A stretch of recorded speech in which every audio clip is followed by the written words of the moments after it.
किसी भी कंपटीशन को बीट करने के दो तरीके होते हैं। पहला तरीका है कि आप ए टू जेड तक लेके चलें अपने आप को, यानी कि सबसे बेस्ट तरीका ये है कि अपने आप को समय दें, एक टाइम फ्रेम रखें अपने आप को, साल, डेढ़ साल, 2 साल का समय लेके चलें और ए टू जेड अपनी जो पूरा सिलेबस है उसे खत्म करें, जो कि सबसे बेस्ट तरीका है। किसी भी नए स्टूडेंट के लिए यही तरीका सबसे बेस्ट है कि वो शुरुआत करते हुए पूरा एक बार तो कम से कम पूरा सिलेबस को पढ़ के जाए।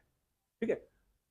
जिन्होंने सिलेबस एटलीस्ट एक बार पढ़ लिया है या 70-80% तक भी खत्म कर दिया है, उनके लिए स्टेज 2 आती है कि आप जो है, जो इंपॉर्टेंट टॉपिक्स है उन पे आप ध्यान लगाएं।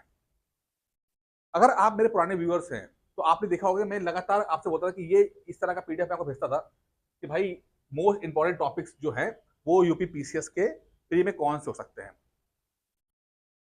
एक मैंने एक फॉर्मूला बनाया था जिसमें मैंने कहा था कि अगर पिछले 4 साल में कोई भी टॉपिक अगर 2 बार रिपीट हुआ है तो मैं उसको ट्रेंडिंग मान लूंगा। मैं मान लूंगा कि आयोग जो है इस टॉपिक पे लेकर अपने आप को बहुत सीरियस है और हो सकता है आपको वो टॉपिक फिर से दिखने को मिल जाए। इसकी संभावना बहुत ज्यादा होती है। अब टॉपिक की रिपीट होने की संभावना का मतलब है कि या तो वो नया सवाल आ सकता है, या पीवाईक्यू आ सकता है, या करंट अफेयर्स जोड़ के आ सकता है, या कुछ भी पूछ सकता है। वो टॉपिक पूछा जाएगा।